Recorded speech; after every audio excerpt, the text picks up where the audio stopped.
नमस्कार दोस्तों, मैं गौरव एक बार फिर से आप सबका स्वागत करता हूं आपके अपने परिवार स्वाध्याय सीरीज में।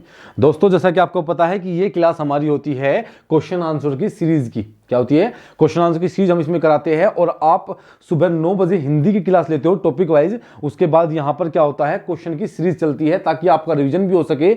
और यहाँ पर जो क्वेश्चन होते हैं वो यूपी ट्रिपल एससी में आए हुए क्वेश्चन होते हैं। ठीक है, जितने भी क्वेश्चन होंगे वो यूपी ट्रिपल एससी में आए हुए क्वेश्चन होंगे एग्जाम में कहीं ना कहीं। ठीक है, तो चलिए शुरू करते हैं हम लोग। हमारा जो आज का पहला क्वेश्चन है, पहला क्वेश्चन क्या कहता है? पहला क्वेश्चन कहता है हमारा, हिंदी नवजीवन साप्ताहिक का प्रकाशन कहां से आरंभ हुआ? बताइए, हिंदी नवजीवन साप्ताहिक का प्रकाशन कहां से शुरू हुआ? Option number A, Ahmedabad, Calcutta, Allahabad या लखनऊ। तो कहां से हुआ था? कहां से हुआ था प्रकाशन? प्रकाशन हुआ था आपका अहमदाबाद से। कहां से हुआ था? अहमदाबाद से प्रकाशन किया गया था 1921 को। कहां पर? 19 अगस्त, लिखिए 19 अगस्त 1921। इसके जो संपादक है, संपादक कौन है इसके? संपादक है इसके महात्मा गांधी। महात्मा गांधी, ठीक है, क्या है? महात्मा गांधी इसके संपादक है। अगर मैं बात करता हूं इसके अंतर्गत, क्या है इसके अंतर्गत? यंग इंडिया और नवजीवन का अनुवाद किया गया है। इसमें जो है नवजीवन में, हिंदी नवजीवन में यंग इंडिया,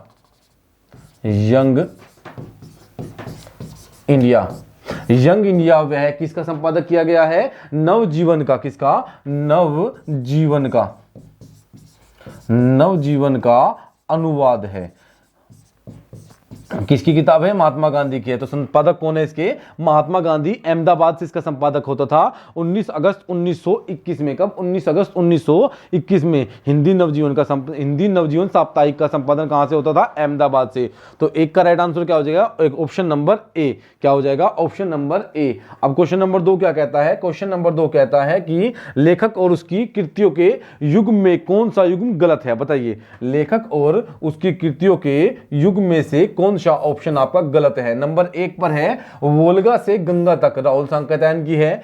सूरज का 7वां घोड़ा धर्मवीर भारती की है। ऑप्शन नंबर सी, आर्यों का आदि देश डॉक्टर संपूर्णानंद की है। ऑप्शन नंबर डी है दर्शन दिग्दर्शन रामचंद्र शुक्ल की है। तो बताइए ऑप्शन नंबर ए, बी, सी या फिर डी, इनमें से कौन सा ऑप्शन गलत दिया गया है? कौन सा युग्म गलत दिया गया है? तो देखिए आप लोग, कौन सा युग्म गलत दिया गया है? बताइए, ऑप्शन नंबर ए, बी, सी या डी। तो जो आपका डी ऑप्शन नंबर है, दर्शन दिग्दर्शन, ये गलत दिया हुआ है। दर्शन दिग्दर्शन किसकी है? ये है राहुल सांकृत्यायन की ये पुस्तक है। किसकी है? राहुल सांकृत्यायन की है दर्शन दिग्दर्शन। ठीक है, और वोल्गा से गंगा तक किसकी है? राहुल सांकृत्यायन की है। सूरज का 7वां घोड़ा, सब कुछ मैंने आपको कराया हुआ है। आप लोग रचना का टेस्ट सीरीज के अंतर्गत ही रचना की क्लास है हमारी, आप लोग वहां पे जाइए और देखिए। मैंने 100 रचनाएं करवाई है आपको, 100 रचनाएं मैंने आपको कराई है,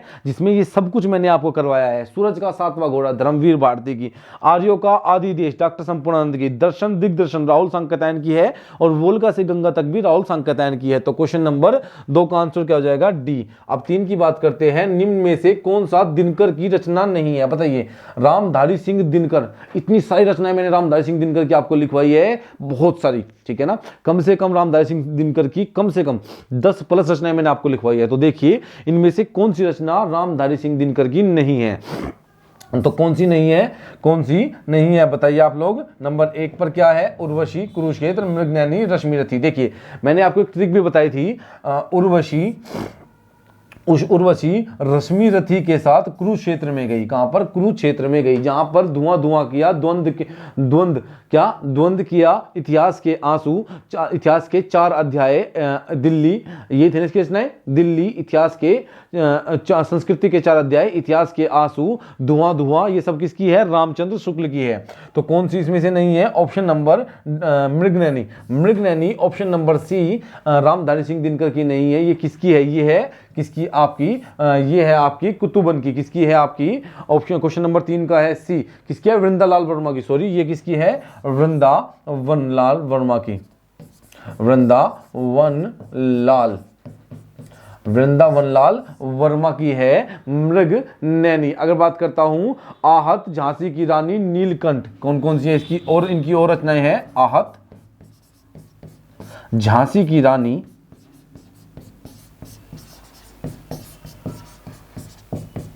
झांसी की रानी, नीलकंठ किसकी है? ये है आपकी वृंदालाल वर्मा की मृगनैनी, आहत, झांसी की रानी, नीलकंठ, फूलों की बोली, बांस की फांस। क्या? फूलों की बोली,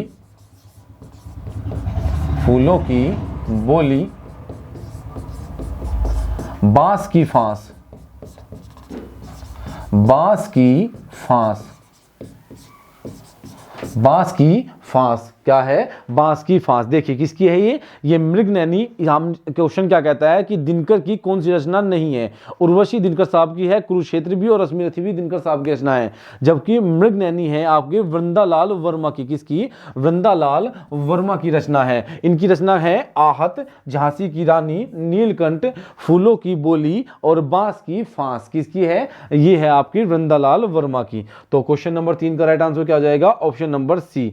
4 की बात करते हैं। क्वेश्चन नंबर 4 क्या कहता है? क्वेश्चन नंबर 4 हमें कहता है कि चिंतामणि किसका निबंध संग्रह है? बताइए, चिंतामणि किसका निबंध संग्रह है? बाल मुकुंद गुप्त का, हजारी प्रसाद द्विवेदी का, रामचंद्र शुक्ल का या श्याम सुंदर का? किसका है? या श्याम सुंदर का। तो ऑप्शन नंबर ए, बी, सी या फिर डी। तो बताइए क्या है? बाल मुकुंद, हजारी प्रसाद द्विवेदी, रामचंद्र शुक्ल और श्याम सुंदर दास होगा। ये श्याम सुंदर दास होगा, इसके अंदर जो पूरा नाम है इनका श्याम सुंदर दास है। चिंतामणि किसका निबंध संग्रह है? तो चिंतामणि किसका है? रामचंद्र शुक्ल का। मैंने ट्रिक बताई थी आपको कि हमारी चिंता कौन करते थे?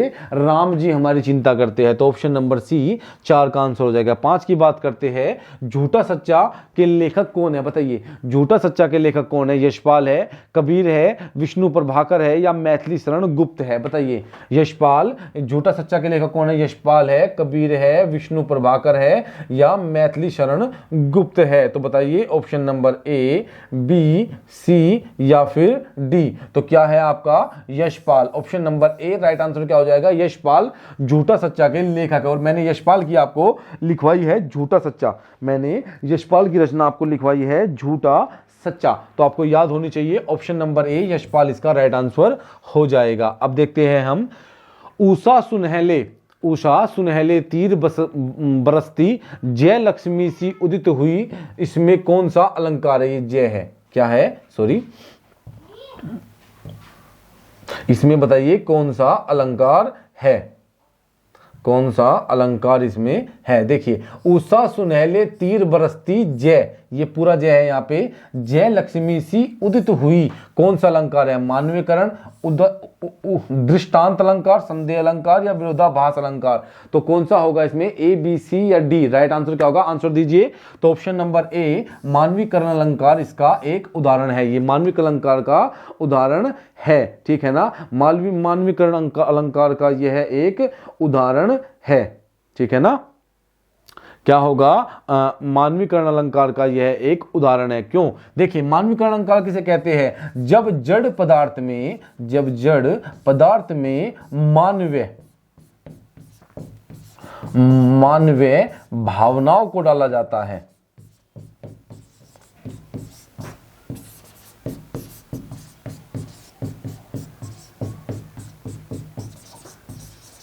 जब जड़ पदार्थ में मानवीय भावनाओं का आरोपण कर दिया जाता है, ठीक है ना? जैसे उषा को सुंदरी बता दिया जाता है। उषा अर्थात रात को कहा जाता है कि उषा आई सुंदरी सी आई, अर्थात उषा जो है वो सुंदरी कौन होती है? एक स्त्री, है ना?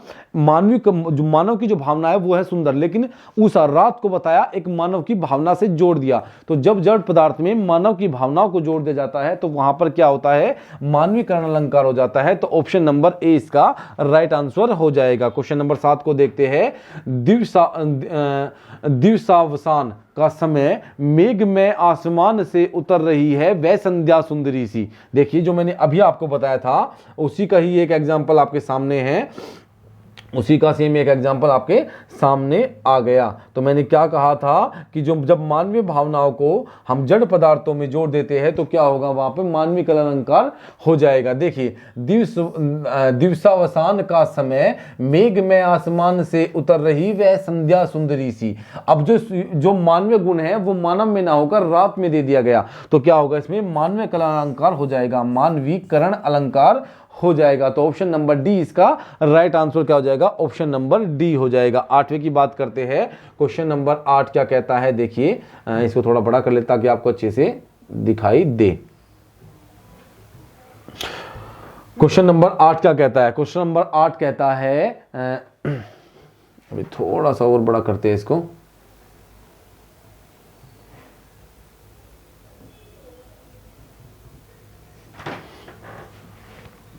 अब ठीक है, देखिए आप लोग क्या है, अलंकार के संदर्भ में मानवीकरण से क्या अभिप्राय है। ऑप्शन नंबर ए, जीवांत का मानव बन जाना, मनुष्य द्वारा करने योग्य, वशीकरण द्वारा अन्य जीवों को मानव बना देना। ऑप्शन नंबर डी, वह अलंकार जिसमें भावनाओं में मानव गुण व कार्य का आरोप किया जाता है। क्या है, वह अलंकार जिसमें भावनाओं में मानव गुण, वह अलंकार जिसमें भावनाओं में मानव गुण दोष का आरोप किया जाता है। तो क्या हो जाएगा, ऑप्शन नंबर डी इसका राइट आंसर क्या हो जाएगा, ऑप्शन नंबर डी हो जाएगा। वही कहना चाहता है कि मानवीकरण जो अलंकार होता है वो क्या होता है, इसमें जो निर्जीव वस्तु होती है उसमें मानवीय गुणों का आरोपण कर दिया जाता है, ठीक है ना। जैसे उषा को सुंदर बताया गया, मानवीय गुण को रात से जोड़ दिया गया, निर्जीव वस्तु से जोड़ दिया गया। तो क्या हुआ आपका ऑप्शन नंबर डी इसका राइट आंसर हो जाएगा। क्वेश्चन नंबर 10 क्या कहता है, देखिए क्वेश्चन नंबर 10 आपको क्या कहता है, क्वेश्चन नंबर 10 क्या कहता है, क्वेश्चन नंबर 10 कहता है, ये वाक्य है जिसको हमें सही क्रम में लगाना है। देखिए, प्राचीन काल में क्या है, प्राचीन काल में, ये प्रश्न हुआ आपका प्राचीन काल में, अब हमें इसे एक क्रम में लगाना है, ठीक है। अनेक पुस्तकें उपलब्ध करना जिसमें एक व्यक्ति सी है पुस्तकें हस्तलिखित होती है और वह है के लिए विविध विषयों पर, तो इसे एक क्रम में बताइए। तो क्या होगा, इसका राइट आंसर क्या हो जाएगा बताइए। देखिए क्या हो जाएगा इसका राइट आंसर, प्राचीन काल में पुस्तकें हस्तलिखित होती थी, प्राचीन काल में पुस्तकें हस्तलिखित होती थी जिससे एक व्यक्ति के लिए विविध विषयों पर अनेक पुस्तकें उपलब्ध कराना बड़ा कठिन था। क्या था, बड़ा कठिन था। तो क्या हो जाएगा, क्वेश्चन नंबर 9 का आंसर हो जाएगा बी। अनेक प्राचीन काल में पुस्तकें हस्तलिखित होती थी जिससे एक व्यक्ति के लिए विविध विषयों पर अनेक पुस्तकें उपलब्ध कराना बड़ा कठिन था। तो क्या हो जाएगा, ऑप्शन नंबर बी इसका राइट आंसर हो जाएगा। क्या हो जाएगा, ऑप्शन नंबर बी। पहले हो जाएगा ले, फिर रे, फिर वे, फिर ये। तो ले रे वे ये, इसका राइट आंसर क्या हो जाएगा, ऑप्शन नंबर बी इसका राइट आंसर हो जाएगा। अब देखते हैं हम भारत जैसे क्वेश्चन क्या कहता है, भारत जैसे। अब इसका आंसर क्या होगा ये बताना है। देश के लिए कुटीर उद्योग अधिक जनसंख्या वाले अत्यंत उपयोगी सिद्ध हो सकता है। क्या हो सकता है, तो अब बताइए क्या बनेगा आपका राइट आंसर, क्या बन जाएगा 10वें क्वेश्चन का राइट आंसर क्या बन जाएगा। देखिए, भारत जैसे अधिक जनसंख्या वाले देशों के लिए कुटीर उद्योग अत्यंत उपयोगी सिद्ध हो सकता है। तो हमारा बन गया ना, क्या बना, ले ये रे वे। तो कहां पे मिलेगा, ये मिलेगा ऑप्शन नंबर ए में, ले ये रे वे। क्या मिला, ले ये रे और वे। तो अब देखिए इसका राइट आंसर क्या हो जाएगा, राइट आंसर हो जाएगा ऑप्शन नंबर ए। क्या हो जाएगा, ले ये रे और वे। क्या हो जाएगा, ले ये रे और वे, इसका सही क्रम हो जाएगा ऑप्शन क्वेश्चन नंबर 10 का। अब बात करते हैं क्वेश्चन नंबर 11 की। क्वेश्चन नंबर 11 क्या कहता है, देखते हैं हम लोग।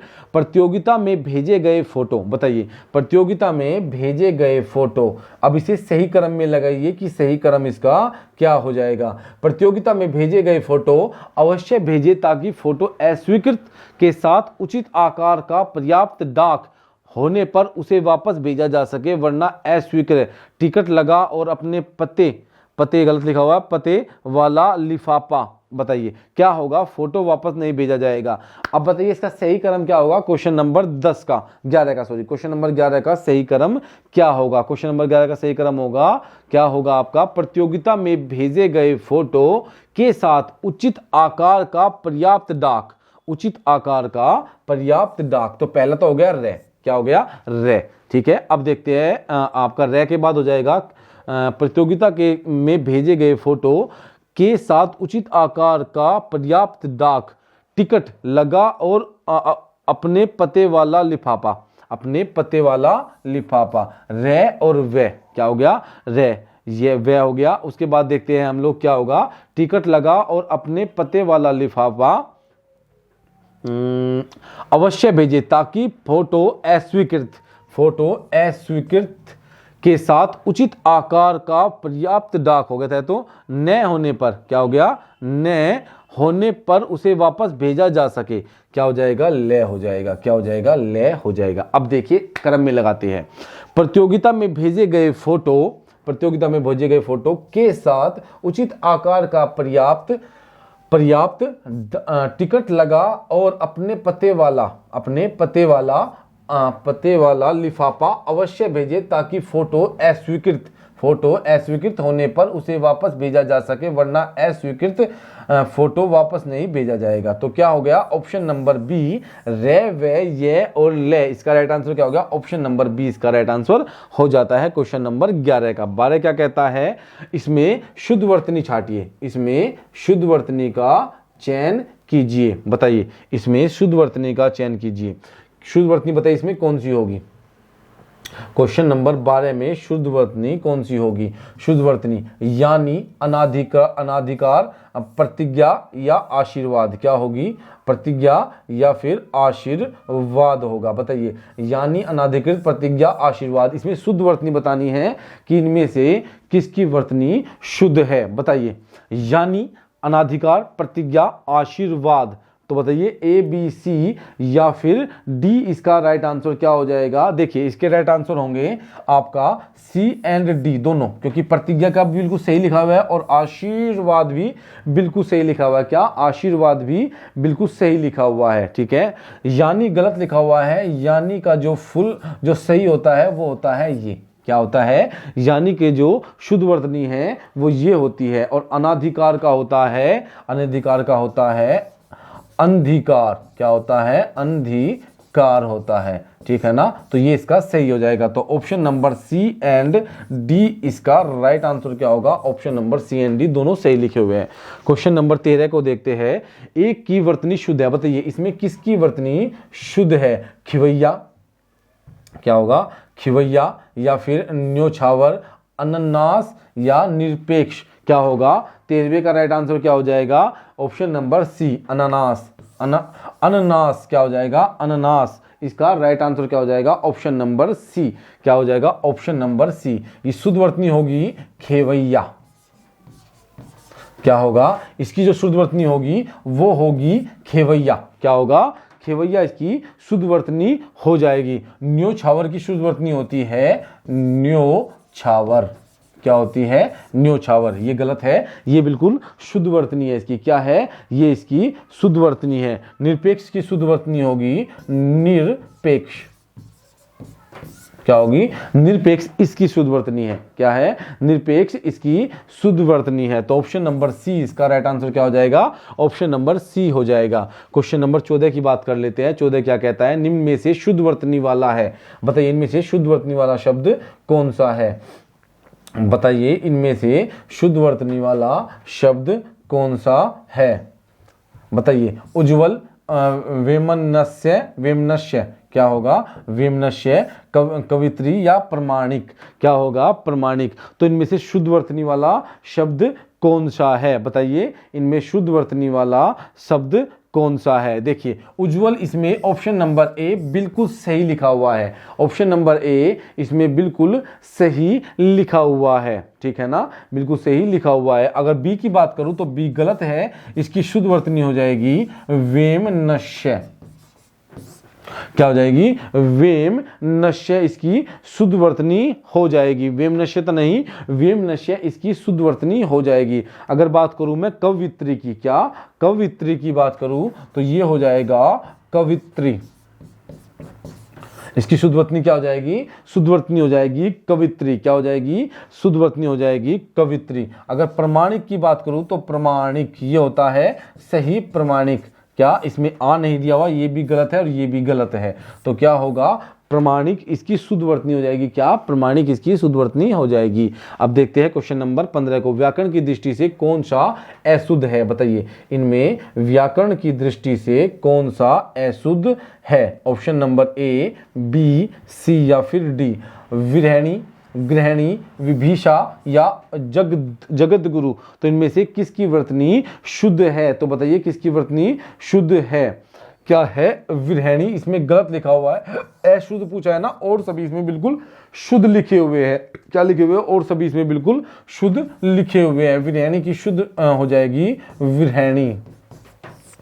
क्या हो जाएगा, इसकी जो शुद्ध वर्तनी हो जाएगी वो हो जाएगी विरहिणी। क्या हो जाएगा, विरहिणी इसकी शुद्ध वर्तनी हो जाएगी। क्वेश्चन नंबर 16, इनमें से एक शुद्ध वर्तनी एक अशुद्ध है, बताइए। इनमें से अशुद्ध वर्तनी छांटनी है आपको कि इनमें से अशुद्ध वर्तनी कौन सी है। द्वारिका, अहिल्या, आद्र या प्रवज्या। क्या इसमें से आपको अशुद्ध वर्तनी का चयन करना है? कौन सा अशुद्ध वर्तनी? तो ऑप्शन नंबर ए इसमें गलत है। ऑप्शन नंबर ए इसमें गलत है, क्योंकि वो द्वारिका नहीं होता, वो द्वारिका नहीं होता, वो द्वारका होता है। क्या होता है, द्वारका।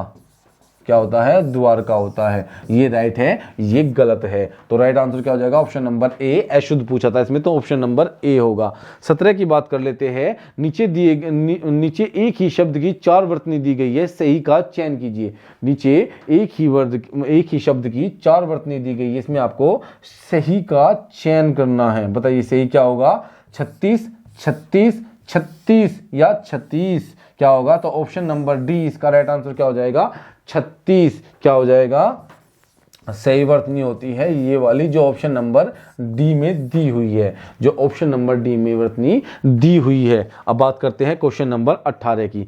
परिश्रम करके सफलता प्राप्त करो में वाक्य का प्रकार पहचानिए। बताइए इसमें वाक्य का कौन सा प्रकार है? सरल वाक्य है, मिश्र वाक्य है, संयुक्त वाक्य है या इनमें से कोई नहीं है? बताइए ऑप्शन नंबर ए, बी, सी या फिर ऑप्शन नंबर डी। तो सरल वाक्य, मिश्र वाक्य, संयुक्त वाक्य, इनमें से कोई नहीं। परिश्रम करके सफलता प्राप्त करो, परिश्रम करके सफलता प्राप्त करो, तो इसमें कौन सा आपका बिल्कुल सही हो जाएगा? परिश्रम करके सफलता प्राप्त करो, तो क्या हो जाएगा, संयुक्त वाक्य है। क्या है, संयुक्त। ऑप्शन नंबर सी इसका राइट आंसर क्या हो जाएगा, ऑप्शन नंबर सी इसका राइट आंसर हो जाएगा।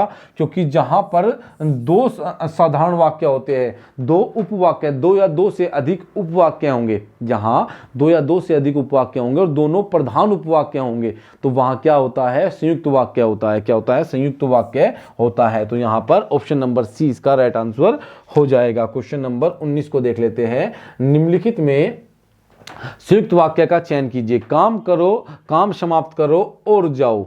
उसने गलत काम करके अपशय कमाया। यदि काम पूरा करोगे तो जुर्माना होगा। पानी न बरसने पर सूखा पड़ जाएगा।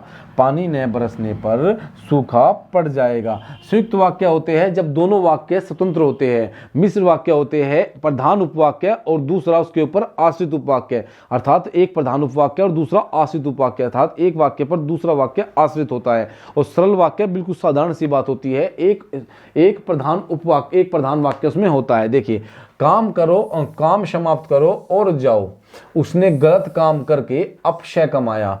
यदि काम पूरा करोगे तो जुर्माना होगा। पानी न बरसने पर सूखा पड़ेगा। भाई पानी नहीं बरसा तो सूखा पड़ेगा ना, पानी न बरसने पर सूखा पड़ेगा, ठीक है ना। लेकिन काम समाप्त करो और जाओ, दोनों अलग अलग बात है। 2 प्रधान उपवाक्य है और दोनों प्रधान है। काम समाप्त करो और जाओ, क्या होगा, काम समाप्त करो और जाओ। तो दोनों कैसे हैं, ऑप्शन नंबर ए इसका राइट आंसर हो जाएगा। सीटी बजी और सभी प्रतियोगी तेजी से दौड़े। रचना की दृष्टि से वाक्य का कौन सा प्रकार है? बताइए वाक्य का कौन सा प्रकार है? मिश्र वाक्य, सरल वाक्य, संयुक्त वाक्य, इनमें से कोई नहीं। क्या होगा, इनमें से कोई नहीं। बताइए, सीटी बजी और बच्चे दौड़ने लगे। क्या है? सीटी बजी और सभी प्रतियोगी तेजी से दौड़े। मिश्र वाक्य, सरल वाक्य, संयुक्त वाक्य। भाई सीटी बजी और सभी प्रतियोगी तेजी से दौड़े तो क्या हुआ? एक प्रधान उपवाक्य और दो प्रधान उपवाक्य है, दो प्रधान उपवाक्य है और दोनों अपने आप में प्रधान है, दोनों अपने आप में प्रधान है। तो क्या होगा? ऑप्शन नंबर सी इसका संयुक्त वाक्य हो जाएगा। क्या हो जाएगा? ऑप्शन नंबर सी। 20वें का राइट आंसर क्या हो जाएगा? संयुक्त वाक्य। क्वेश्चन नंबर 21 की बात करते हैं। उसने कहा कि मैं घर जाऊंगा। घर जाऊंगा किस तरह का वाक्य है? बताइए। घर नहीं है, ये घर है। क्या है? ये घर है। क्या है? घर। उसने कहा कि मैं घर जाऊंगा। जब भी किसी वाक्य में की जुड़ा होता है, क्या होता है? की जुड़ा होता है तो वहां पर मिश्र वाक्य होता है। याद रखना हमेशा, की जो है वो मिश्र वाक्य होता है। तो ऑप्शन नंबर सी मिश्र वाक्य हो जाएगा। ठीक है, अब बात करते हैं 22वीं का। पिता ने समझाया कि सदा सत्य बोलना चाहिए, वाक्य का उदाहरण है। पिता ने समझाया कि सदा सत्य बोलना चाहिए। एक वाक्य दूसरे वाक्य पर डिपेंड करता है। भाई पिता ने समझाया कि सदा सत्य बोलना चाहिए। जब पिता ने समझाया कि सदा सत्य बोलना चाहिए, अर्थात एक वाक्य पर दूसरा वाक्य डिपेंड करता है और की से जुड़ा हुआ है। तो मैंने बताया जब भी की से जुड़ा होगा तो क्या होगा? मिश्र वाक्य होगा। क्या होगा? मिश्र वाक्य होगा। ऑप्शन नंबर सी इसका राइट आंसर हो जाएगा। अब बात करते हैं 23 की। सलमा घर जाती है वाक्य है। बताइए, मैंने कहा था साधारण बात होगी, अर्थात एक ही प्रधान वाक्य होगा तो क्या होगा? आपका सरल वाक्य होगा। कैसा होगा? सरल वाक्य। तो 23 का आंसर क्या हो जाएगा? ऑप्शन नंबर ए सरल वाक्य इसका राइट आंसर हो जाएगा। वैसे भी हमारे पास टाइम कम है, थोड़ा तेज चलना होगा हमें। कूप मंडूक में किस समास की योजना है? बताइए। कूप मंडूक में किस समास की योजना है? बताइए। कूप मंडूक किस समास का उदाहरण है? बहुब्रीहि, द्वंद्व, तत्पुरुष, अव्ययभाव। कूप मंडूक अर्थात कुएं का मेंढक। क्या होगा? कुएं का मेंढक। कुएं का मेंढक। क्या सभी को कुएं का मेंढक कहते हैं? नहीं, किसी विशेष को कहते हैं कुएं का मेंढक। क्या कहते हैं? अर्थात सीमित ज्ञान वाला व्यक्ति भी कहते हैं। क्या? जिसका सीमित ज्ञान होता है। क्या होता है? सीमित ज्ञान वाला व्यक्ति। ज्ञान वाला व्यक्ति, सीमित ज्ञान वाला व्यक्ति। तो क्या होगा? बहुब्रीहि समास। ऑप्शन नंबर ए इसका राइट आंसर क्या हो जाएगा? ऑप्शन नंबर ए हो जाएगा। 25 की बात करते हैं। निर्दयी में समास क्या है? निर्दयी में कौन सा समास है? ऑप्शन नंबर ए, बी, सी या फिर डी। कर्मधारय, द्वंद्व, द्विगु, बहुब्रीहि। तो कौन सा होगा निर्दयी में? तो निर्दयी में समास होता है बहुब्रीहि, क्योंकि निर्दयी हम हर किसी को नहीं कहते। निर्दयी किसी विशेष व्यक्ति को कहते हैं जिसके अंदर दया ना हो। ठीक है ना? तो ऑप्शन नंबर डी इसका राइट आंसर हो जाएगा। 26 लंबोदर में का उदाहरण है। बताइए लंबोदर में कौन सा समास है? बताइए लंबोदर जो शब्द है वो किसका उदाहरण है? बहुब्रीहि, द्वंद्व, द्विगु, कर्मधारय। किसका है? लंबोदर। अर्थात लंबा है उधर जिसका। किसे कहते हैं? गणेश जी को कहते हैं। किसको कहते हैं? गणेश जी को कहते हैं। तो बहुब्रीहि, बहुब्रीहि समास होगा। लंबोदर किसे कहते हैं? गणेश जी को। जब कोई तीसरा पद प्रधान होता है, ना उत्तर पद ना प्रथम पद, कौन सा प्रधान होता है? कोई तीसरा पद प्रधान होता है, वहां क्या होता है? बहुब्रीहि समास होता है। तो 26 का ए हो जाएगा। 27 की बात करते हैं। अनिक्षण। अनिक्षण का संधि विच्छेद बताइए क्या होगा? अनिक्षण का संधि विच्छेद क्या हो जाएगा? अन प्लस वीक्षण, अन प्लस वीक्षण, अनु प्लस एषण। क्या होगा? अनु प्लस एषण, अनु प्लस इक्षण या अनि प्लस इक्षण। देखिए मैंने क्या बताया? हमें बनाना है वी। क्या बनाना है? वी। वह बनेगा ऊ। ऊ प्लस ऐसे क्या बनता है? वह बनता है। लेकिन ये तो वी है तो ऊ प्लस ई से बनेगा क्या? वी। क्या बना? वी बना। और वै से पहले आने वाला अक्षर आधा हो जाता है ये से या वैसे किसी से। और ये कहीं में बनता है? यण संधि में बनता है। किसमें? यण संधि में। तो क्या बनेगा? ये बनेगा अनु प्लस इक्षण। देखिए कहां पर है? अनु प्लस इक्षण नहीं है, काट दो। अनु प्लस एषण नहीं है, काट दो। अनवी प्लस इक्षण नहीं है, ये भी गलत है क्योंकि इसमें आधा अक्षर दिया है। तो ये राइट आंसर क्या हो जाएगा? ये हो जाएगा। लिख लीजिए इसको, राइट आंसर ये हो जाएगा अनु प्लस इक्षण। ठीक है। 28 की बात करते हैं। जन संधि का उदाहरण है। अत्युक्ति शब्द में संधि बताइए कौन सी है? अब देखिए अत्युक्ति शब्द में संधि कौन सी है? बताइए। मैंने बताया है ये और वह से पहले जब भी कोई अक्षर आ जाएगा तो गुण संधि, जन संधि होगी। तो ऑप्शन नंबर सी तो राइट आंसर हो जाएगा। अब इसको बनाते हैं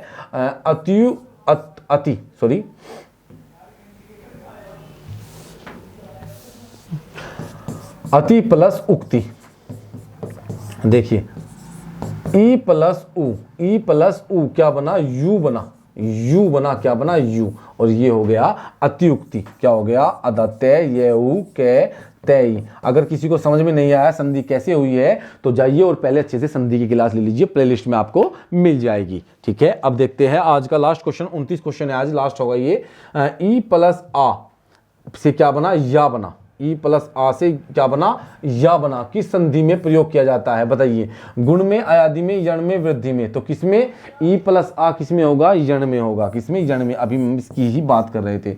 अगर किसी को किसी भी टॉपिक में कोई भी दिक्कत है, अगर किसी को किसी भी टॉपिक में कोई भी दिक्कत है वो जा सकता है और प्लेलिस्ट में आपको मिल जाएगा सुबह 9 बजे वाली हिंदी की टॉपिक वाइज क्लास, वो देखिए वहां से। और सुबह 6 बजे आपको डेली करंट अफेयर की क्लास लेनी ही है। तो आज के लिए हम इतना ही रखेंगे दोस्तों। धन्यवाद। समय की कमी के कारण थोड़ा तेज पढ़ाना पड़ा, उसके लिए सॉरी और धन्यवाद आज के लिए।